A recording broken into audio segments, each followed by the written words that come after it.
There are a few tricky things about using the airway boxes. Obviously not going to use an N95 or PAPR just for simulation, but PAPR would be critical for any intubation like this. Also, mask on patient to minimize the spread. One of the first things you'll notice is you have to have a little gap between their head and the end of the bed, or the airway box is going to fall over. So got this patient on high flow nasal cannula, let's say they're 30 liters a minute at 100% FiO2 and failing. Respiratory distress, progressive acidosis, altered mental status. There's no way around this. We're going to have to intubate the patient. They're on the high flow nasal cannula, leave them on the high flow nasal cannula. You don't need to take it off for the process. You need to get all, if you're going to use an intubating box, you need to get all your essential equipment beside the patient beforehand. You don't want to have to go in the box, out of the box. So, high flow nasal cannula, caloric CO2 monitor, unless you have continuous graphical, viral filter,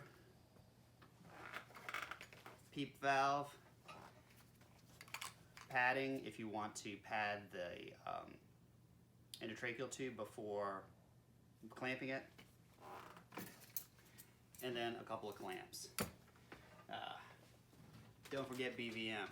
So have the BVM on, hooked up to oxygen, or right beside the patient. Endotracheal tube, and critically, syringe to inflate the endotracheal tube. The last thing you want to do is be bagging people without a balloon inflated and then spraying lung particles around the tube into the patient care environment. So you have all those things there.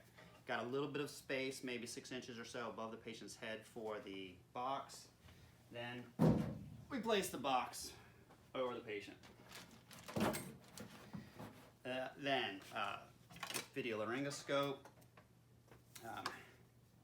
Calmly go in through the hole, grab your tube, which is already inside, instead of having to work it through this hole, and then just your typical technique.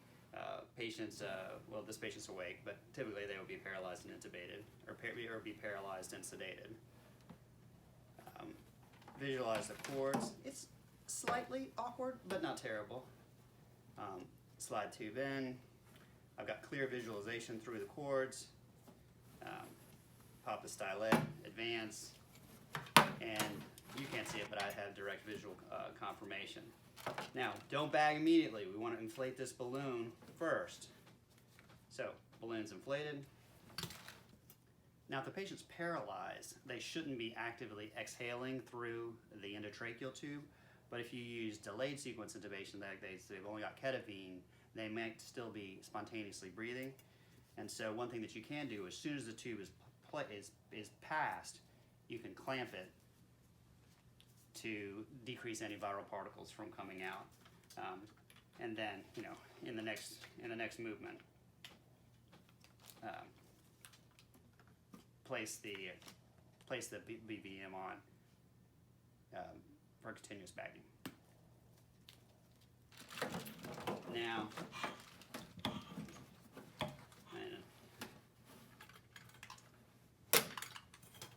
put a viral filter,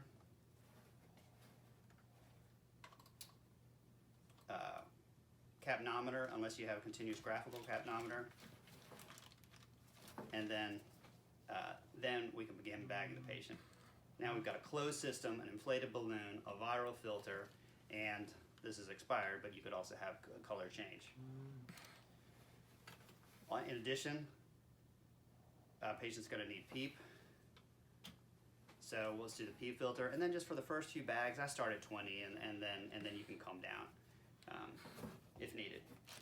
So now, obviously carefully, you can have one person reach through from the front and stabilize the tube. I don't have an assistant right now, so we won't do that.